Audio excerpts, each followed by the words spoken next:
3 women killed in cold blood in a small apartment in the heart of Paris. The murderer is presumed to be someone close to the victims.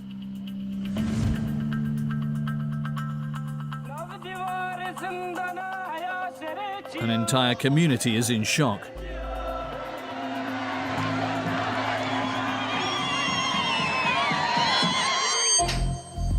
This could be a good starting point for a thriller, don't you think?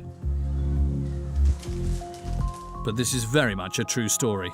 This triple murder was committed on January the 9th, 2013 in Paris. And if we take a closer look at the profile of the protagonists, this incident appears to be a state affair. The victims are 3 Kurdish militants. Sakina Chansiz, 54, was one of the founders of the PKK, the Kurdish Workers' Party. Fidan Dohan, 30, was in charge of the party's lobbying efforts. Leyla Salamez, 25, was a young militant. This suspect, Ömer Guni, a Turk who is currently imprisoned in France while awaiting trial, was not just a simple murderer, but a secret agent on a mission. A delicate affair for the French authorities. Soyez assurés de la détermination des autorités françaises pour faire la lumière sur cet acte. Merci. Est-ce que c'est un coup politique selon vous? Je vous remercie. Monsieur Valls, est-ce que c'est un coup politique selon vous? A crime which implicates one of France's biggest strategic allies, Turkey, and its current president, Erdogan. Doğrudan her şey Erdoğan'ın bilgisi dahilindedir. The Kurds suspect a political assassination. Was Ömer Guni working for someone? We travel to Turkey, France, Germany, Switzerland and Belgium to investigate the man implicated by all the evidence. A man is defended tooth and nail by his loved ones. Beni bir daha burada rahatsız edersen ben bu adamların bir tanesini gebertirim burada. An investigation that upsets the Turkish authorities. Bütün röportajı iptal edelim, kasetleri de alalım. Bu böyle gitmeyecek çünkü yani. Who stood to gain by making these 3 women disappear?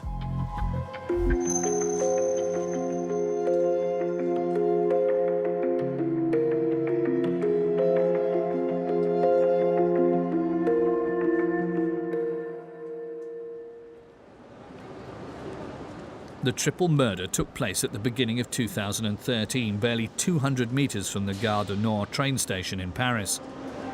For the relatives of the 3 assassinated women, coming here is always an ordeal. This morning, Selma, a young Kurd living in Paris, welcomes the brother of one of the victims.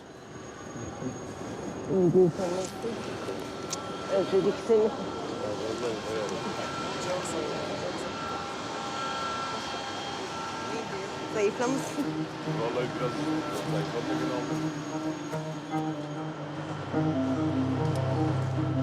Metin Chansiz lives in Rotterdam. He's the younger brother of Sakina Chansiz, one of the 3 Kurds assassinated on the 9th of January 2013. For 3 years, he's been unable to return to the place where his sister was killed. Today, he's going to take that step.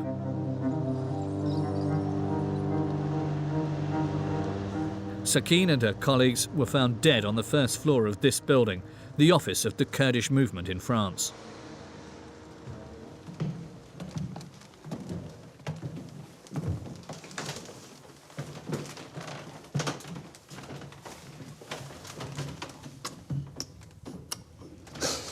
The police tape still hasn't been removed. The Kurds have made this place into a sanctuary.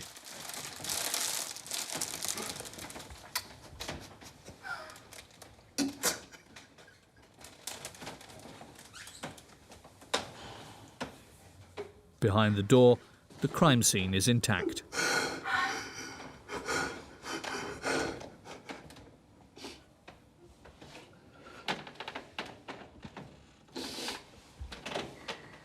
Yani Sakine'ye kendimi daha yeniden yakın hissediyorum, yeniden yanında hissediyorum. Çünkü ben onu şey olarak kabul etmedim, şimdi hala etmiyorum, etmeyeceğim de. Çünkü o dağlar da onsuz yaşayamaz, onu da biliyorum. O da onlarsız yaşayamıyor, dağlar da onsuz yaşayamıyor. Sakine ezilmiş bir halkın temsilcisiydi, bir halk temsili katledilmek istendi burada. Sadece o üçünün bedenlerin katledilmesi yok ortada. Bana göre insanlık katledildi burada, ezilmişlik katledildi, kadın katledildi burada, bir ulus katledilmek istendi burada. This nation is the Kurdish nation, and Sakin had become one of its emblems. She built her legend far from Paris in the mountains of Kurdistan.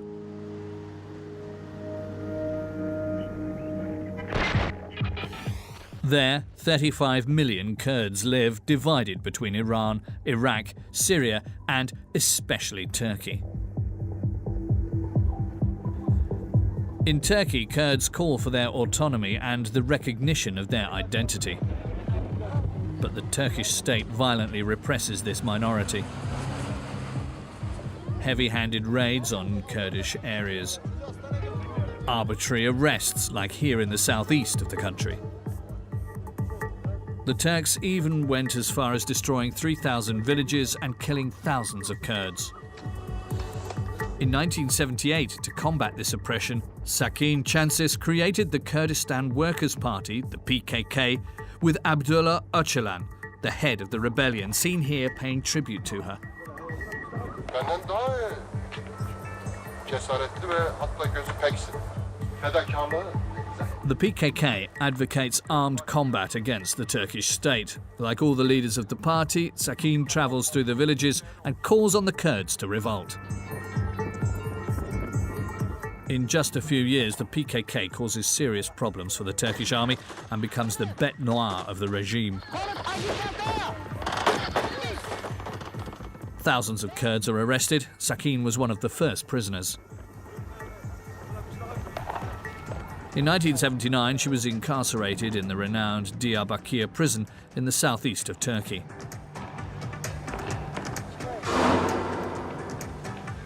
Her brother Metin was also imprisoned there. For 8 years, he was tortured daily.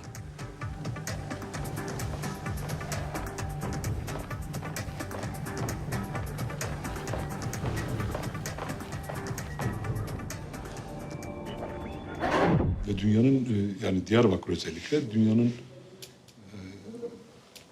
eşi enderi olmayan bir cezaeviydi. Yani öyle bir vahşet dünyada başka bir cezaevinde görülmemiş. Okuduğumuz kadarıyla o döneme kadar her döneminde yaşadığımız şeyi anlatıyorum. Yani her saatinde yaşadığımız şey bu normal olarak. Oradan geliyor çok basit bir bahaneyle diyor ki uzat ellerini burada. İşte sen diyor ne düşündün örneğin. Elini oradan uzatıyorsun dışarıya. Kazma ve balta sapları var ağaç gürgenden. Onlarla vuruyorlar ama kim vuruyor, nasıl vuruyor, kaç kişi vuruyor bilmiyorsun. Ellerin bir süre sonra parmak araları patlamaya başlıyor, yarılmaya başlıyor ve eller düz tutamıyorsun. Artık eller kasılmaya başlıyor. Ve Sakine'nin onlara karşı haykırması dilden dile anlatılıyordu. Sakine dönüyor Esat Oktay'a, işkence yapan Esat Oktay'a diyor ki siz diyor benim göğsümü, bir kadının göğsünü kesmeye utanmıyorsanız ben karşınızda bir devrimci olarak ah demeye utanıyorum. Years of incarceration and torture did nothing to diminish Sakin's determination. In 1991, she was released after 12 years in prison. She took up arms and became a heroine for all Kurdish fighters.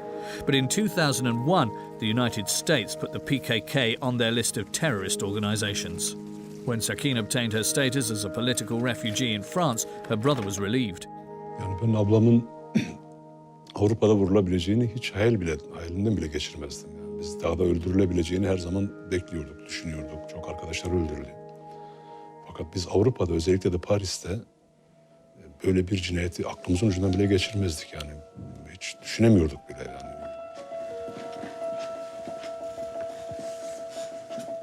For Nursel, a key figure in the Kurdish community in France, the murder of 3 of her friends is a message from Turkey, a political message. Moi, je considère ce triple assassinat comme un assassinat politique, mais des 3 générations. Cet assassinat politique, il visait l'histoire du peuple kurde, de la résistance du peuple kurde, donc Sakineh. La voix du peuple kurde, donc Rojbin Fidan. Elle faisait beaucoup de lobbying dans les instances européennes, au Conseil de l'Europe notamment.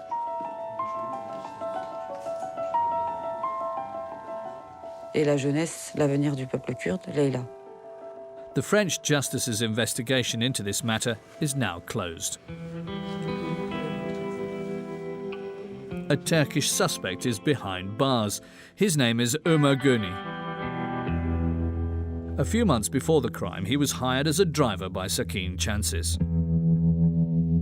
He is the last person to have seen the victims alive. Traces of gunpowder were found in his bag.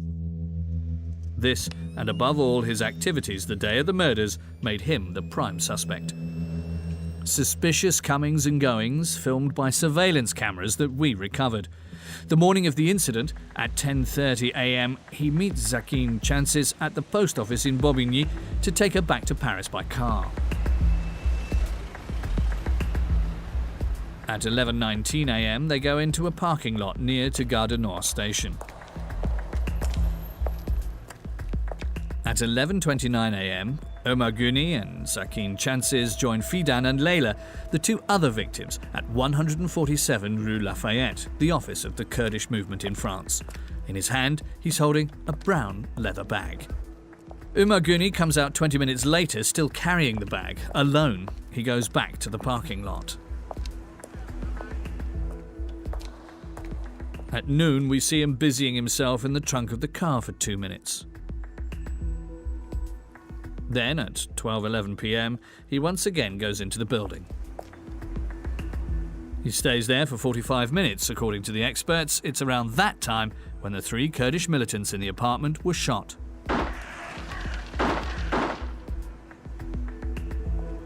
When Ömer Guni comes out of the building at around 1 p.m, he's strangely covering his head with a hood, even though it isn't raining. Ömer Guni is no longer carrying a brown leather bag, but has a white plastic bag with a dark object inside. At 1:07 p.m, he drives his car out of the parking lot alone. 8 days after the triple murder, Ömer is remanded in custody. Since 2013, he's been awaiting trial in a cell in Fresnes prison, claiming his innocence. But who really is Ömer Guni? How did this young Turk become the driver of the icon for the Kurdish struggle? The first time that he appeared in the community, in autumn 2011, is at the Kurdish Cultural Association in Villiers-le-Bel, to the north of Paris. The organisation may not look much, but it is here that the highest leaders of the Kurdish movement in Europe can be found. The president of the organisation still remembers the impression that Ömer Guni made when he pushed open their door. La première fois quand j'ai vu ici, bon, j'ai jamais vu ces personnes-là. Il a plutôt une tête des Turcs que des Kurdes, parce que nous, on se connaît entre nous. Vous l'avez pas posé trop de questions finalement? Je n'ai pas posé de questions. D'une manière, c'est pas mon genre d'avoir posé de questions de son origine, ni son identité ou son religion. Je ne pose pas de questions. At the time, when Ömer Guni introduces himself to the organisation, he has a reassuring profile. A young, divorced Turk looking to find his Kurdish roots. He's 30 years old and quickly becomes close to some of the younger members like Bayram and Kenan. Kendisinin ailesi tarafından dışlandığını söyledi. Ailemin genellikle Kürtlere şey olduğunu söyledi. Sevmediğini söyledi. Ben Kürtlere çok yakınım, çok seviyorum. Bu tür yaklaşımlarla geldi. Biz de o amaçla yani aramıza geldi, oturduk yani sohbetle. Comment vous pourriez décrire sa personnalité? Il était comment? Çok efendi, çok iyi. Yani iyi kendini gösteriyordu. En ufak bir şeyle ama kendisi geliyordu. Size yardımcı olayım, ben dil biliyorum, şunu biliyorum. Oraya koşuyordu, buraya koşuyordu. Ömer spoke several languages. He was heavily involved in the life of the organisation. C'est lui, ça. Il a adhéré très vite. Très vite. Très vite, il me semblait que dans la semaine où il est venu la première fois, il a adhéré. Il a adhéré le 18 novembre 2011. C'est ça. He quickly establishes a network far beyond the walls of the Villiers-le-Bel organisation and little by little gets closer to the leaders of the PKK. His ex-flatmate in Seine-Saint-Denis witnessed him climbing the ranks. C'était un séducteur? Yani sevme derken tamamen bağlı olduğunu görebiliyorduk, görüyorduk ya da oradan yanıldık. Il vous en parlait beaucoup. Mücadele hasta olduğunu, tamamen çizgi takip ettiğini, gerçekten en iyi Kürdüm bazen zaman zaman dediği bile falan oluyordu. Ömer Gurney, the best of the Kurds. However, when you scratch the surface, another face appears, far from that of the friendly activist. To uncover the real Ömer Gurney, we have to follow his path back to Turkey, his place of birth.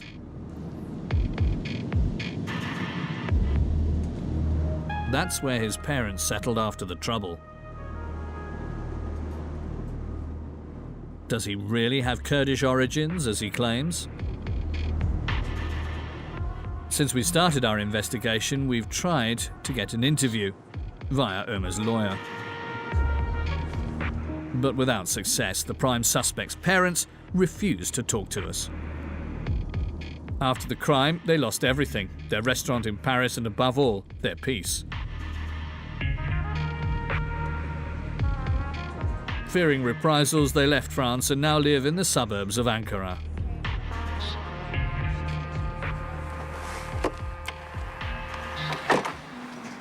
I think it's there. This is where Ömer Gurney's parents live. I think they're going to be delighted to see us.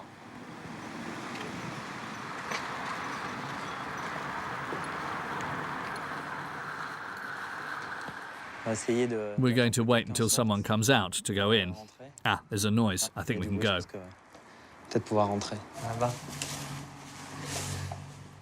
Ömer Gurney's parents know that we want to meet them.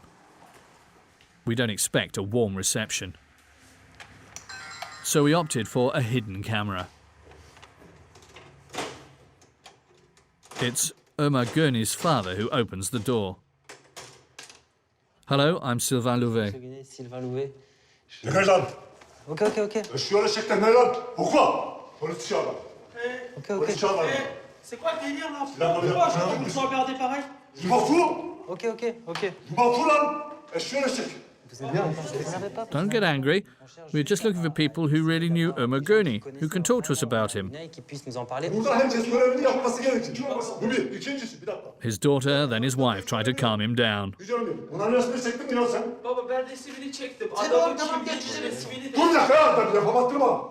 Without succeeding. Beni bir daha burada rahatsız edersen ben bu adamların bir tanesini gebertirim burada. Sonra benim oğlum ne yapmış? 80 sayfalık Fransa hükümeti 80 sayfalık rapor veriyor. Bir tanesi benim oğlumu suçlu içinde bir madde yok. Buradan hemen dışarı çekip gidin kapının önünde. Orada bekleyin isterseniz polis gelir zaten. Tamam. We leave without having been able to ask if Kurdish blood is really running through Ömer Gurney's veins. But we'll find out a bit more with one of his uncles.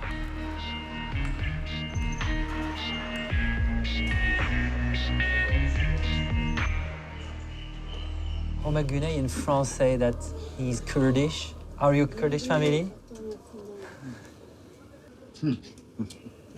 Patriot? The man doesn't know that we're filming him.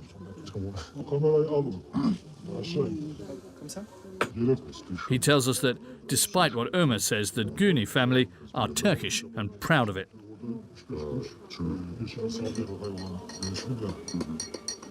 Ama bizim için tamamen ters. Bir tane çocuk oğlum var benim. O Ömer de büyük. O da abim bir oluyor. Eğer bugün bu çocuk bu ülke için PKK'nın karşısında savaşıp şehit olacaksa bugün göndermeye hazır. Ama şu anda Türkiye onlarla bir savaşma olursa biz Türkiye tarafındayız ve Türkiye'yi destekliyoruz. Sonuna kadar da destekleyeceğiz. His uncle is not the only one to have this radical vision. Ömer Gurney apparently also hated the PKK, and that's something that we discover in Germany.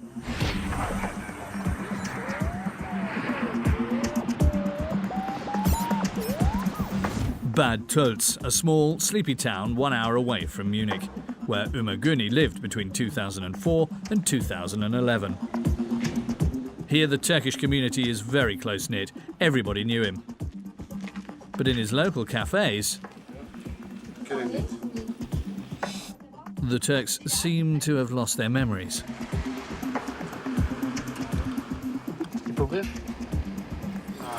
Non? You're smiling. You've heard of him. After half a day going around the town,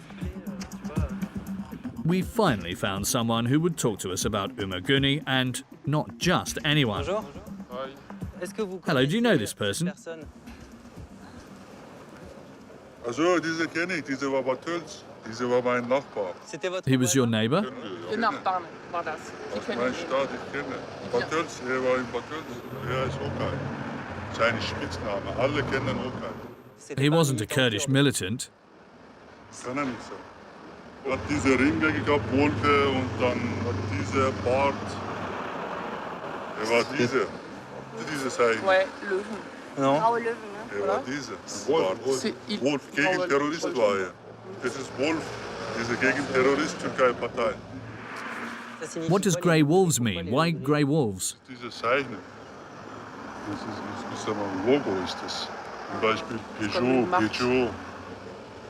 Frankreich auch Wolf. Das ist so ein Zeichen. Except grey wolves isn't really like a car brand. Or if it was, it would be cars that plough into Kurds. With their emblem of the three moons and their distinctive hand gesture, the grey wolves are easy to recognise. They emerged in the 1960s in Turkey as the armed wing of the nation's extreme right. Known for their violence, the grey wolves have been increasingly active towards the Kurdish community.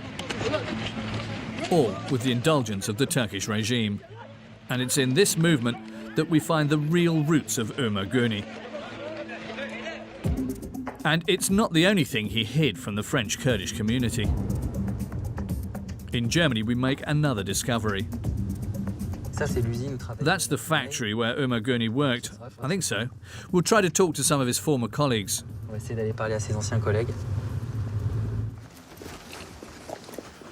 This man was Ömer Güney's colleague for 5 years. He's going to reveal another aspect of his personality, a passion that Güney had hidden from the Kurds in Villiers-le-Bel. Ich weiß nur eins, dass der war so ein, der hat Waffen so geliebt, so ungefähr, aber... Really? You spoke to him about it? Der hat immer hier selber erzählt, wo wir in der Pause zusammengesessen. What did he say exactly? Ja, das ist ja total verrückt danach. Er hat, einmal hat er sich da reingeschlichen, um das Geräusch zu hören von den Kugeln, wie sich das anfühlt. Did he ever say where this shooting range was? Vielleicht ist war nicht so offiziell, vielleicht war das nicht. Weil in einen Schießstand zu gehen, muss man Waffenschein und alles haben. Und er hat das, glaube ich, nicht gehabt. Hat alles illegal gemacht. Ist hier die Welt, okay? Bitte, lass nicht rennen, okay? Freundlich, bitte. The interview is interrupted again. You'd think that Ömer Güney is a taboo subject. Leaving Germany, one thing is sure. The image that he gave to the Kurdish community in France is the total opposite of who he really was. So why this double dealing? Why did this gun lover with a Turkish nationalistic background spend nearly 2 years playing the Kurdish activist?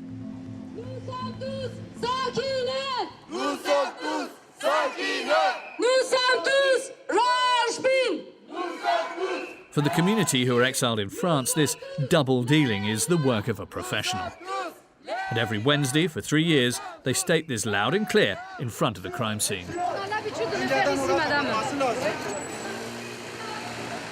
Nous demandons à la France de tout mettre en œuvre pour identifier, interpeller, juger les auteurs et les commanditaires de ces triples assassinats politiques. For them, Ömer Güney wasn't just a murderer, but a Turkish Secret Service agent who infiltrated their community. Jusqu'aux commanditaires qui sont pourtant connus. Ni les France sait qui c'est, nous savons qui c'est. Quelqu'un a été donc capturé depuis cet attentat, mais on sait très bien que derrière cet homme-là qui a fait ça se cache la Turquie. Turkey, or more precisely MIT, the Turkish Secret Service, a much feared institution. The Turkish equivalent of the CIA. In the period following the crime, several troubling clues pointed to Ömerguni having links with the Turkish secret services. Firstly, an email sent by a mysterious individual to the police headquarters in Paris only 11 days after the murders.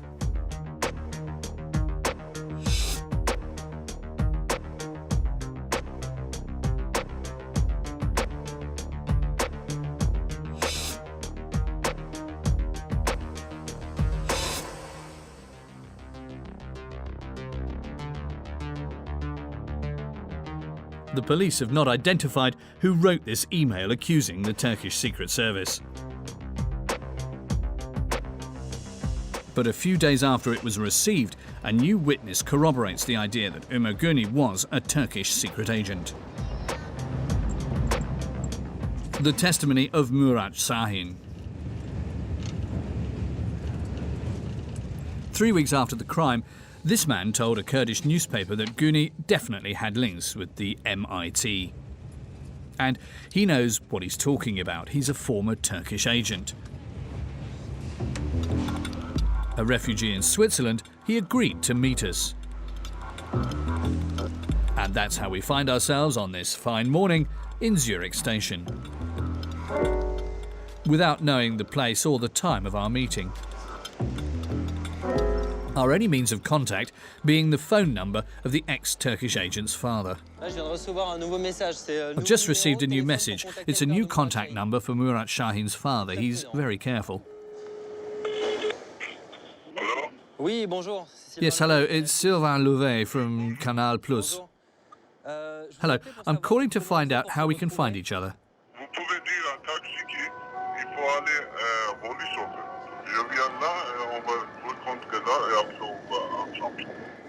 You don't want to give me the address? The ex-secret agent's father joins us on the parking lot somewhere in Zurich. It's as if we're in a spy film. Sylvain, hello. How are you? Ah, you don't want us to film you? D'accord. Dangereux. Wary, we've finished the journey in his car. It's only once we're in the presence of his son that we're allowed to turn the cameras back on.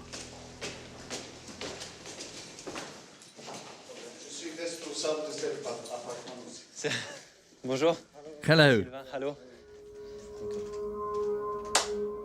Murat Şahin was an MIT agent for nearly 5 years. He has officially stopped all spying activities.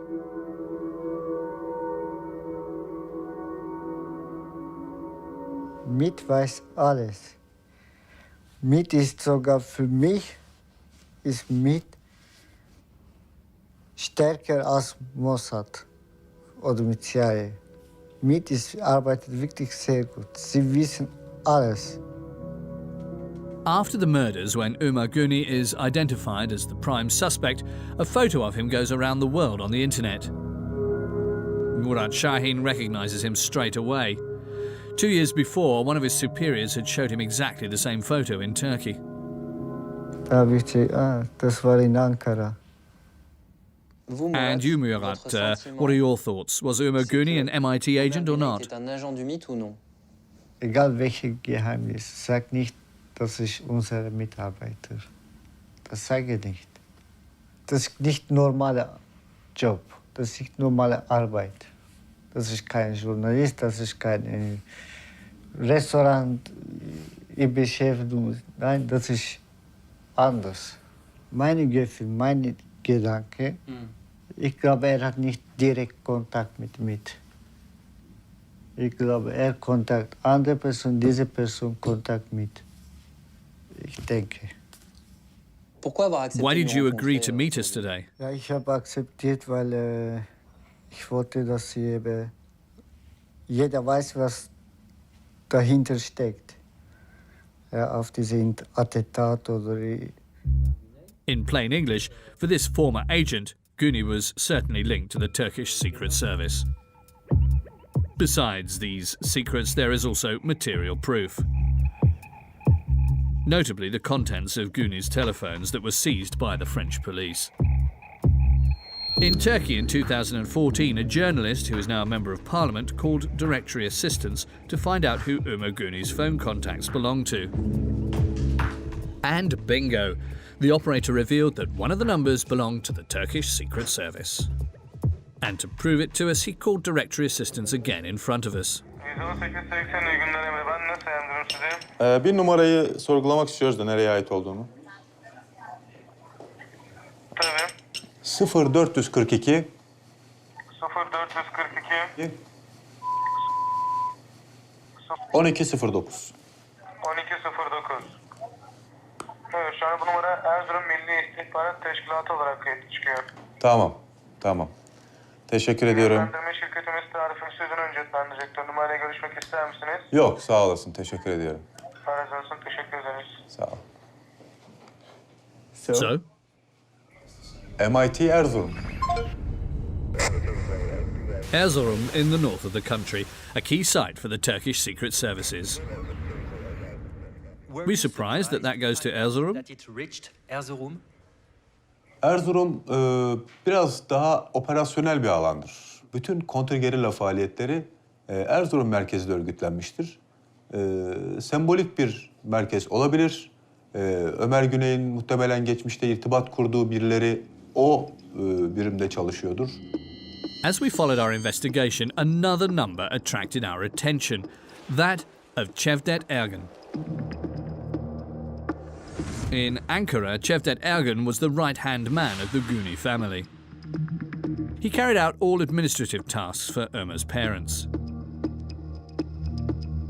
It's to Cevdet's address that the new passport of the prime suspect was supposed to be delivered. On this little piece of paper found in Güni's belongings, he had even named Cevdet as the person to contact in case of a medical emergency. The French police had never heard of this mysterious Cevdet Ergen. We got hold of these telephone statements, which proved that in the month preceding the triple murder in Paris, he called the Turkish Secret Service in Erzurum around 100 times.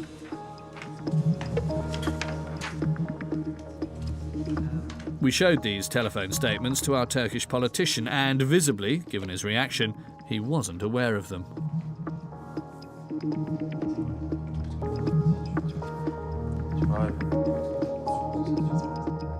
It's very important.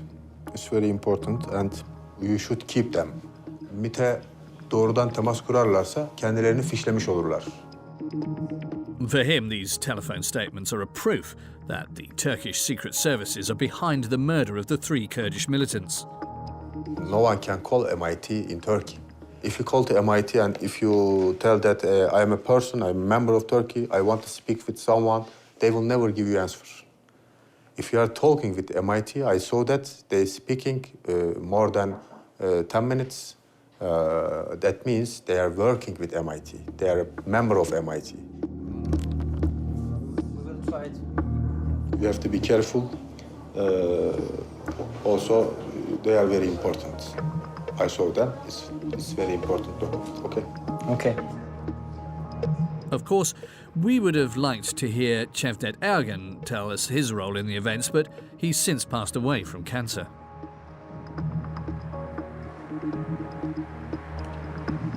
Other clues found by the French police in Güni's telephone show that he was indeed a spy. During the 2 years he spent in the heart of the Kurdish community, he took photographs with his telephone and sent these to a mysterious correspondent. For example, less than 24 hours before the assassination of the 3 Kurdish militants, towards midnight, Ömer Güni goes into the office of the president of the Kurdish Cultural Association in Villiers-le-Bel. He photographs and sends the files of 329 members of the organisation.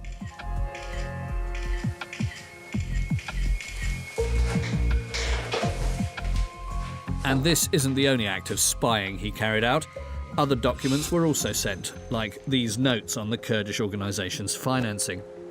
Real secret agent activity uncovered by the French investigators. The Kurds of Villiers-le-Bel only discovered that Gouni had been spying on them 8 days after the murders, when he was remanded in custody. This double dealing is as hard to take as the murder itself and leaves a bitter taste in the mouth of a whole community. C'est un sentiment assez choquant et perturbant. À la fois, vous avez d'une l'âne qui monte à l'intérieur, mais de l'autre côté, nous quand même, on est d'une certaine manière, on est fautif. Do you feel like you set the cat amongst the pigeons? Peut-être, mais sans savoir.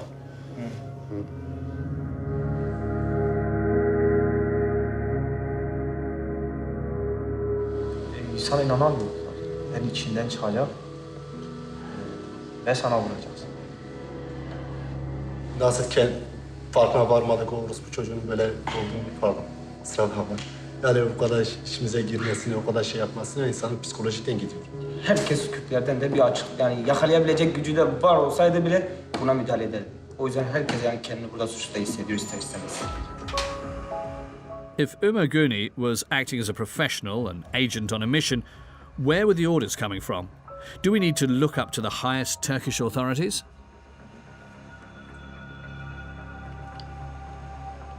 One year after the attacks, two new worrying documents are made public. The first is published by a Turkish newspaper. It's a mission order attributed to the secret services. It's dated a few weeks before the triple murder in Paris. It gives the names of 4 heads of the MIT and orders the assassination of Zakin Chansiz.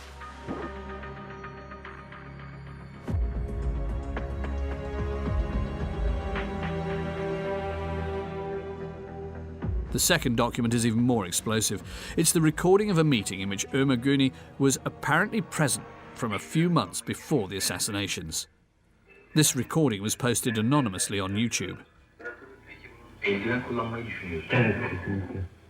Silah bezli olmayacak. Mermilerde şarjları bırakılır. Peki bunun... That's the voice of Ömer Gouni. It's been authenticated by police scientists in Lyon. This 9-minute recording seems to be a work meeting between Gouni and 2 of his superiors. Together, they go through a large plan of executions of the highest European members of the PKK. And it's Ömer Gouni who's in charge of pushing the button. The first target that he is assigned is Nedim Seven, the second in command of the PKK in Europe, who is a refugee in France. Oraya gizlenip Nedim'e susturucuyla 3 tane sıkmak mesele değil. Bunu yaparsın. Bu kolay tarafı. Bunun esas önemli olan tarafı kaçma, kurtulma ve yakalanmama. Evet. Gouni's superiors also order him to kill Sia and Sorol, 2 other leaders of the PKK, also exiled in France. Finally, in 4th place on this macabre list is a former Kurdish minister from Turkey, now a refugee in Belgium, Remzi Kartal. Remzi Kartal. A few days after the audio recording and the mission order were revealed, the Turkish secret services reacted with this statement.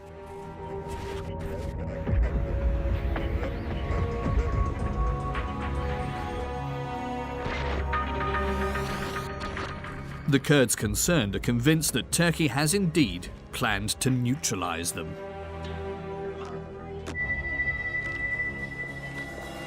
Involved for a long time with peace talks with the Turks, the 4th target, Remzi Kartal, today lives under high security in Brussels.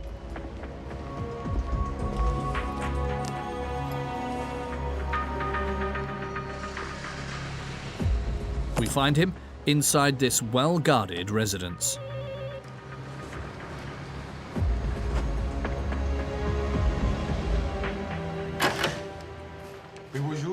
Hello, Sylvain Louvet from Canal+. I have an interview with Mr. Remzi Kartal. Hello, thanks. For this political head of the PKK, the recording posted on YouTube is probably authentic, as it corroborates information that he received at that period.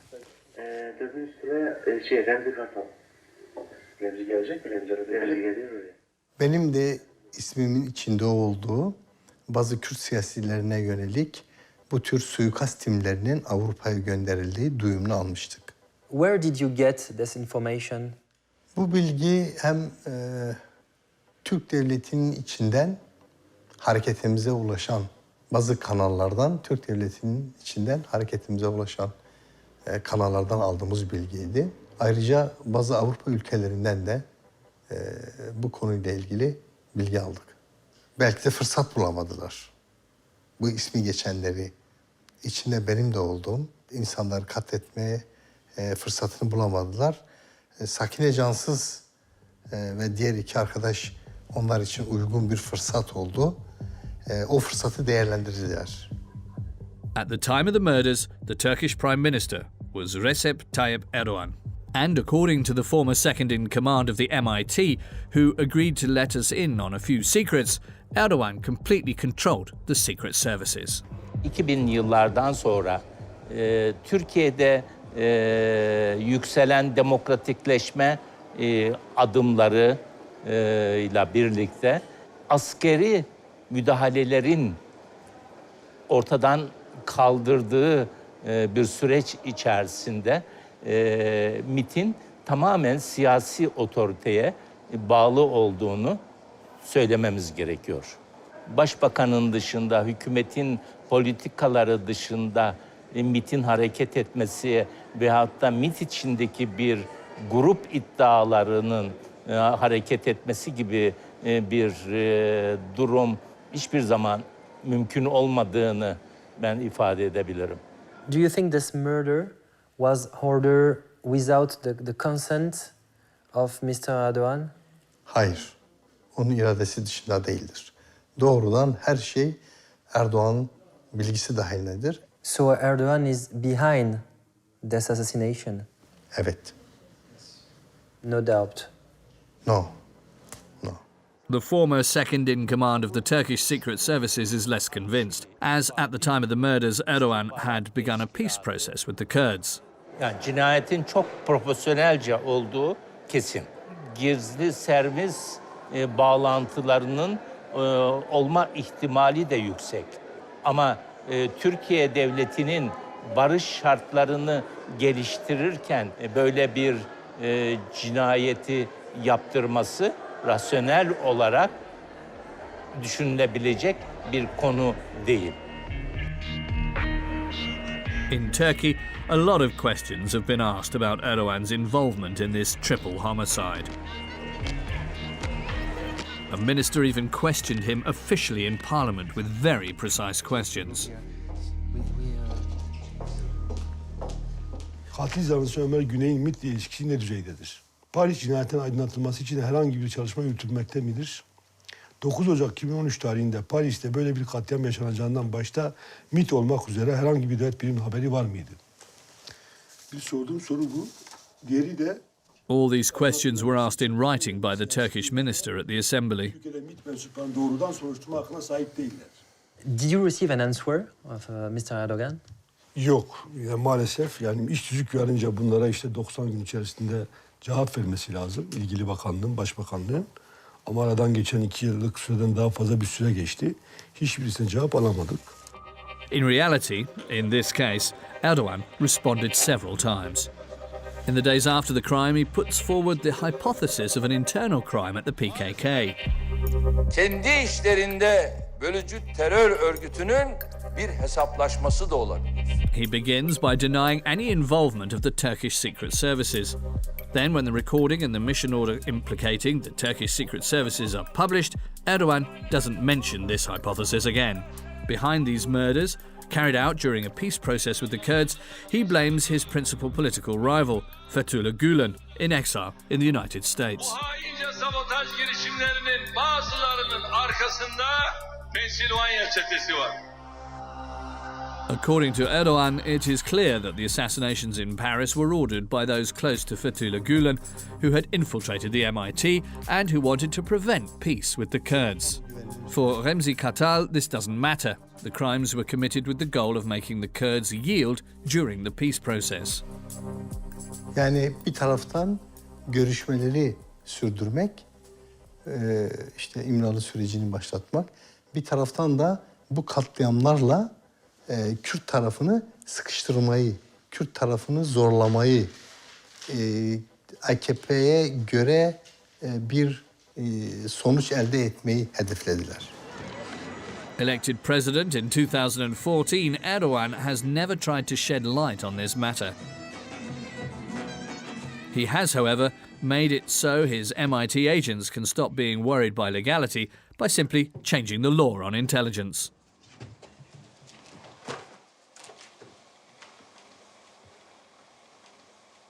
Şunu anlatıyor, yani herhangi bir savcı daha sonraki bir tarihte çıkar, bir soruşturma başlatır, MİT mensuplarıyla ilgili olarak başlatabilir teorik olarak. Mümkündü bu.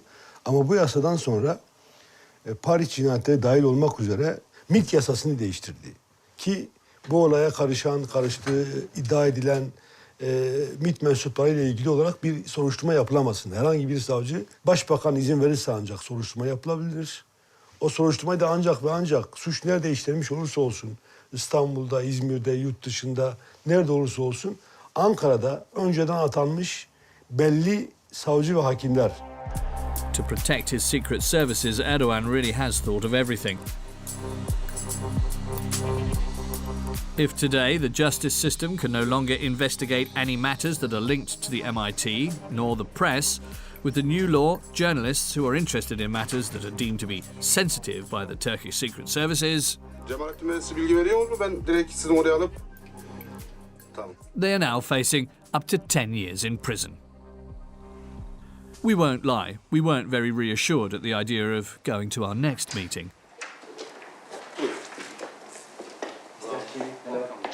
After dozens of emails and phone calls, we finally managed to get an interview in Ankara with an advisor of the Turkish Prime Minister.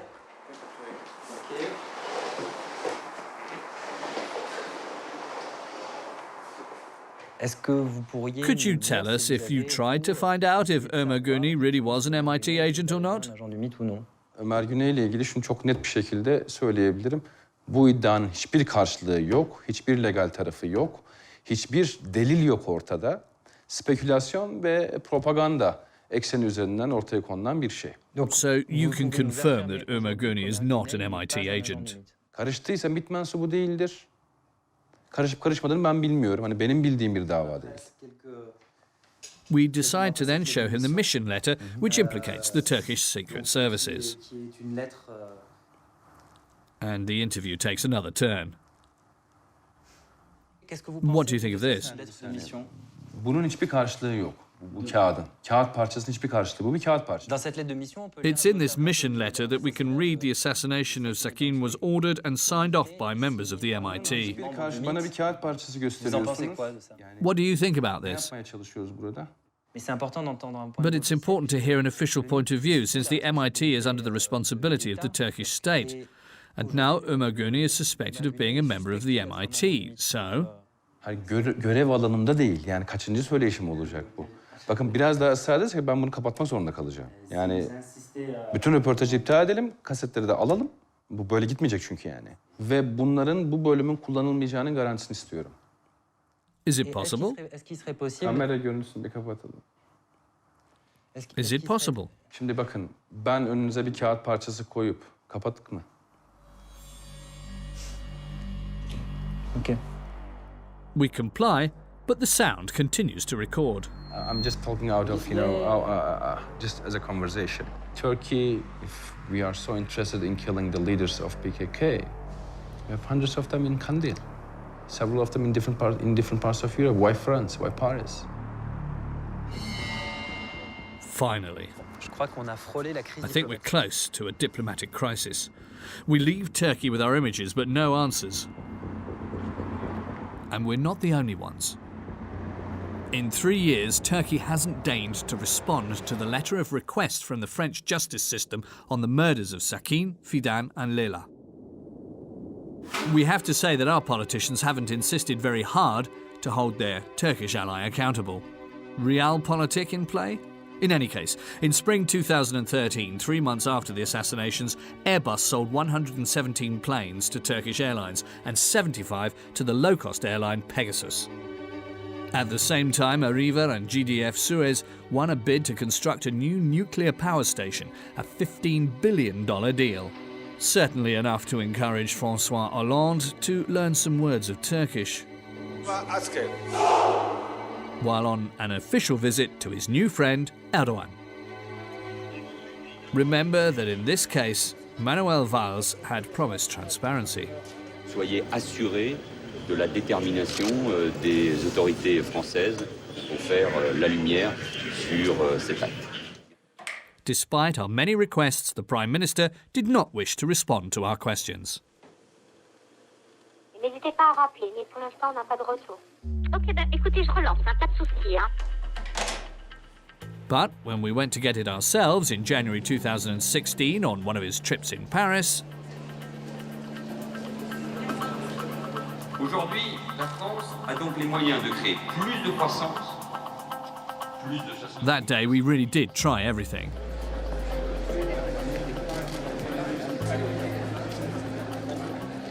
Mr. Valls, 3 years ago you promised to do everything to shed light on the assassination of 3 Kurdish militants in Paris.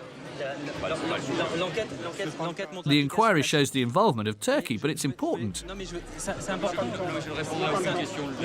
It's important. We've been chasing after you for months. Why has the French government not held the Turkish government accountable, Mr. Valls?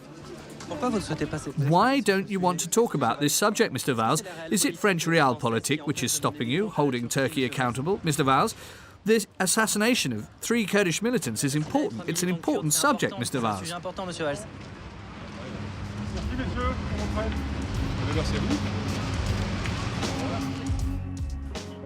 We will perhaps have the answers in a few months when Ömer Gürni's trial opens in Paris. From his cell in Fresnes, the prime suspect proclaims his innocence, but he clearly doesn't want to appear before a French court. In January 2014, in a visiting room, he asked one of his close friends to organise his escape.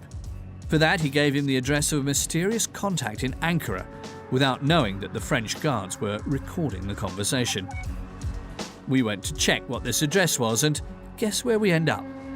At the headquarters of the Turkish Secret Service.